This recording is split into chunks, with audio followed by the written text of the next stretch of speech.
పవన్ కళ్యాణ్‌కి సంబంధించిన 'OG' cinema అయితే ఫస్ట్ వీక్‌కే భారీ ఆదాయాన్ని సమకూర్చుకుంది అన్నటువంటిది ఇప్పుడు వాళ్ళ ఫ్యాన్సే చెప్తున్నటువంటి లెక్క. 'ఓజీ' చిత్రానికి ఇప్పటికి బాక్స్ ఆఫీస్ దగ్గర రికార్డులు సృష్టిస్తోంది. ఆయన సినిమాల మొత్తం కెరీర్‌లో హైయెస్ట్ సక్సెస్ నమోదైందన్నది.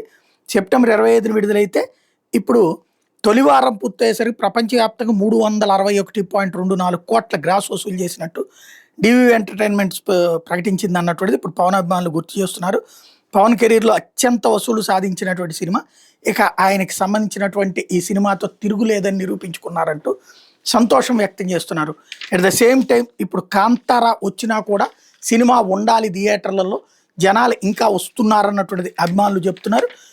థియేటర్‌కి జనాలు హౌస్‌ఫుల్ అవుతా ఉంటే ఎవరు కూడా వేరే సీన్ వేయరు. అందులో డిప్యూటీ సీఎంగా ఉండటం కావచ్చు, రాజకీయాల ఇష్యూ కావచ్చు, ఇవన్నీ జనాలు రాకపోతే అప్పుడు వేరే సినిమాలు వేస్తారు.